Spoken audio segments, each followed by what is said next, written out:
And I will use the writings of Napoleon Hill to reset our mind. You know, if your phone gives you challenges and problems, sometimes you restart it. Or you do a reset.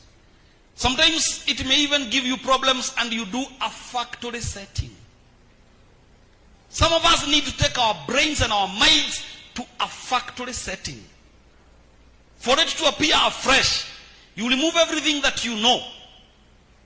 You remember the words of that great teacher, William Otherward, that in the 21st century, the illiterate will be not people without degrees and diplomas, but those who can't unlearn and then relearn what they have already learned. May God help us to reset our minds. May God help us to restart our goals. Because probably our goals are refusing to come to a reality because we are still operating from an old mindset. From an old set of minds. The other day I told you, we have learned so many lessons by these few projects we have done here. And one of the struggles we have had this year was removing most of us, let me use that word, from the old mindset of how we did projects. Without transparency and accountability, without professionalism, without necessarily looking at quality.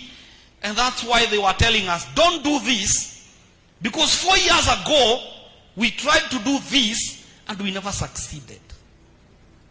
Until I stood here and said, beyond purification that we are doing, we need to reset our minds.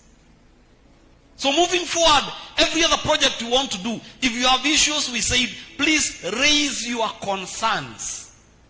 This is a democratic church. Number 3, refresh your spirit. That guy who was seated with the pigs and swines, eating their foods and everything else, at some point, he refreshed his spirit. He remembered, I have a father. That father has children, but he also has servants. I may not qualify to be a child again because I already took my inheritance and I have wasted all my inheritance with all the lives of this world, but I can go back to him and at least ask him to make me a servant. That way, I'll have a decent shelter.